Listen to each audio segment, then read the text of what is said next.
How do you explain seeing a ghost? Jake Thompson had visited his daughter's grave every week for 3 years, leaving flowers and reading her favorite stories to a headstone that bore her name. But the child sitting in the mall security office wasn't a spirit. She was flesh and blood, asking for juice and calling him by a name only Emma had ever used, Daddy Jake. Either he was losing his mind, or someone had orchestrated the cruelest deception imaginable. The fluorescent lights of Westfield Shopping Mall hummed their familiar tune as Jake Thompson began his nightly rounds. At 35, he had been working the night security shift for 8 years, patrolling empty corridors and watching surveillance monitors while the rest of the world slept. It wasn't the career he dreamed of as a young man, but it paid the bills, and more importantly, it kept him busy during the dark hours when memories had a way of creeping in. Jake preferred the night shift. During the day, he'd see families shopping together, fathers pushing strollers, little girls begging for toys, the sound of children's laughter echoing through the atrium. These sights were like knives twisting in an old wound, reminding him of what he'd lost 3 years ago. Emma Thompson, 5 years old, blonde hair that caught sunlight like spun gold, green eyes that sparkled with mischief, a gap-toothed smile that could melt the hardest heart. His daughter, his little princess, dead at such a young age, according to his ex-wife Rebecca, in a car accident during what should have been a routine custody visit. The divorce had been ugly. Rebecca had taken Emma and moved to Phoenix, claiming Jake's job as a construction foreman was too dangerous, too unstable. She'd remarried within 6 months. A pediatric surgeon named Dr. Michael Sterling, who could provide the stability she claimed Jake couldn't offer. The custody battle had dragged on for 2 years, costing Jake his savings and nearly his sanity. But he'd never stopped fighting for his daughter. Every other weekend, Emma would fly back to Denver to spend time with him. Those weekends were the only light in Jake's increasingly dark world. Emma would run into his arms at the airport, and for 48 hours, his life had meaning again. Then came the phone call that destroyed everything. Jake! Rebecca's voice had been barely recognizable through her sobbing. There's been an accident. Emma. Oh God, Emma's gone. The details came in fragments. A drunk driver. Emma was supposed to be in the back seat, but she'd somehow been thrown from the vehicle. The impact was instant, Rebecca claimed. She didn't suffer. The funeral was closed casket. Too much damage, Rebecca had said through her tears. Jake had flown to Phoenix immediately, but Rebecca was in the hospital with her injuries. Dr. Sterling handled everything. The funeral arrangements, the burial, even keeping Jake from seeing his daughter one last time. She wouldn't want you to remember her that way, Sterling had said with cold medical professionalism. The funeral was a blur of flowers and condolences from people Jake didn't know. Emma was buried in a Phoenix cemetery, thousands of miles from Jake, in a plot next to Sterling's family. Jake had fought to bring her home to Denver, but legally, Rebecca had custody. Even in death, Emma was kept from him. For 3 years, Jake had made the pilgrimage to Phoenix every few months, sitting beside a small headstone that read, Emma Rose Thompson Sterling, beloved daughter, gone too soon. He'd read her favorite stories, brought flowers, and tried to make peace with a loss that never stopped hurting. The grief had nearly killed him. He'd lost his construction job due to drinking, lost his apartment, lost most of his friends. The night security position at the mall was all he could manage, a job that required minimal human interaction and allowed him to exist in the shadows of his former life. Tonight felt different, though Jake couldn't say why. He'd completed his usual 10 p.m. rounds and settled into the security office to monitor the cameras when the call came over his radio. Jake, we got a situation in the West Wing, came the voice of Maria Santos, the evening manager who was closing up the last few stores. Lost child near the food court. Little girl, maybe 5 or 6 years old. Jake sighed and grabbed his keys. Lost children weren't uncommon, especially during busy shopping periods, though it was unusual for a child to be in the mall this late. Most likely scenario was a kid who'd wandered off while her parents were distracted or gotten separated in the bathroom. These situations usually resolved quickly with a tearful reunion. Copy that, Maria. On my way. The West Wing was dimly lit, most stores already closed and secured for the night. Jake's footsteps echoed off the polished floor as he made his way toward the food court, his radio crackling with updates from Maria. "She's sitting at one of the tables near the pizza place," Maria reported. "Won't tell us her name, just keeps asking for her daddy. She seems scared but not hurt." Jake rounded the corner into the food court and saw Maria kneeling beside a small figure sitting at one of the round tables. The child had her back to him, blonde hair falling past her shoulders, legs swinging from a chair that was too tall for her. "Hey there, sweetheart," Jake called out gently as he approached. "I'm Jake. I'm here to help you find your mom and dad." The little girl turned around, and Jake's world tilted on its axis. The face looking back at him was older, the features slightly more defined, but there was no mistaking those eyes. Green as emeralds, with long lashes and that particular way of looking up through her eyebrows when she was uncertain. The nose was the same, small and slightly upturned. Even the way she tucked her hair behind her left ear when she was nervous, exactly the same. "Daddy Jake," the child whispered, her voice carrying the same slight lisp Emma had never quite outgrown. Jake's legs nearly gave out. He gripped the back of a nearby chair, his vision swimming as his mind struggled to process what he was seeing. This was impossible. Emma was dead. He'd been to her funeral, visited her grave dozens of times. This had to be some kind of hallucination brought on by grief and exhaustion. "What did you call me?" he asked, his voice barely audible. "Daddy Jake," she repeated, more confidently now. A smile spread across her face, that same gap-toothed grin that had haunted his dreams for 3 years. "I knew you'd find me. Mommy said you would." Maria was staring at Jake with concern. "Do you know this child?" Jake couldn't answer. He was frozen, staring at what had to be a ghost or a breakdown or some cruel trick his mind was playing on him. But the child slipped down from the chair and ran toward him, wrapping her small arms around his legs in a hug that felt completely, impossibly real. "I missed you so much, Daddy Jake," she said, her voice muffled against his uniform pants. "Are we going home now?" Jake knelt down slowly, his hands shaking as he gently held the child at arm's length to look at her face.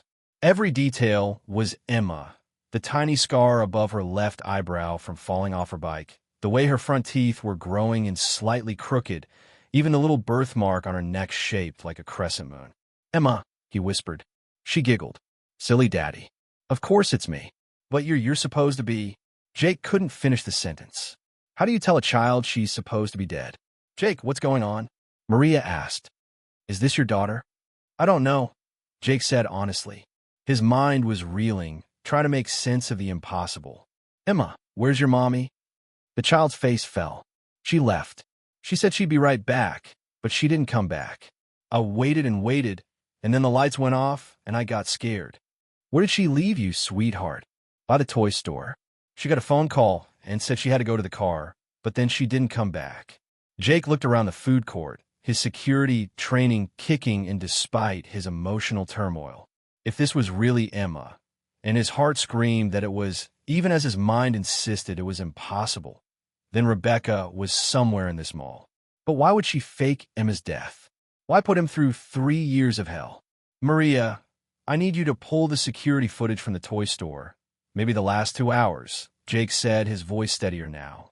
"And check the parking lot cameras. Look for a woman with dark hair, probably driving a rental car." "Jake, you're scaring me. What's going on?" "I'll explain later. Right now, I need to make sure this little girl is safe." While Maria went to review the footage, Jake took Emma to his security office. She chattered constantly, telling him about a new school she'd been going to, about a dog named Buster that Dr. Sterling had gotten her, about how much she'd missed their weekend adventures. "I asked Mommy a million times when I could see you again," Emma said, swinging her legs from the oversized office chair. "She always said someday, but someday never came." "Emma," Jake said carefully, "what do you remember about the car accident?" She looked puzzled. "What car accident?" 3 years ago. Mommy said there was a car accident and you got hurt." Emma shook her head. "I never had a car accident, Daddy Jake. We moved to a new house in a different state, and Mommy said you were too busy with work to visit anymore." The pieces began falling into place with sickening clarity. There had been no accident. Rebecca had faked Emma's death to cut Jake out of her life completely. She'd probably paid off Dr. Sterling to go along with the charade, maybe even bribed officials to create fake death certificates. With Jake believing Emma was dead, he'd stopped fighting for custody. He'd stopped being a problem. "Jake!" Maria's voice came over the intercom. "You need to see this footage." Jake told Emma to stay in the office and went to the security monitoring room. On the screen, he watched a woman with dark hair, Rebecca, definitely Rebecca, walking with Emma through the mall around 8 p.m. They'd stopped at the toy store, and Emma had been looking at dollhouses while Rebecca talked on her phone. The conversation appeared to become heated. Rebecca kept looking around nervously, checking her watch. Finally, she knelt down and said something to Emma, then walked quickly toward the parking garage, leaving the 5-year-old standing alone among the toys. "She abandoned her," Maria said in disbelief.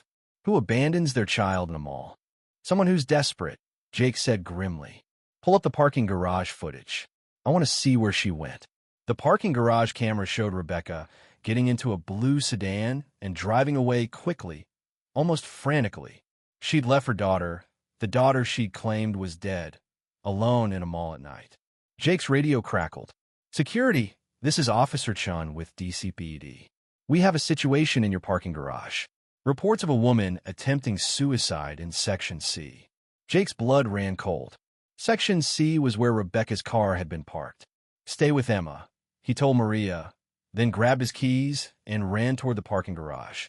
He found Rebecca sitting on the concrete ledge of the 3rd floor, her legs dangling over the side. She was crying hysterically, her phone pressed to her ear. "I can't do it anymore, Michael," she was sobbing. "He'll find out. Jake will find out, and then what? Prison? I'll lose everything." Jake approached slowly. "Rebecca."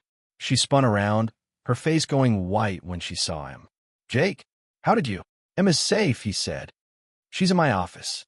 Now why don't you come down from there and explain to me why my daughter has been alive for 3 years while I've been visiting an empty grave?"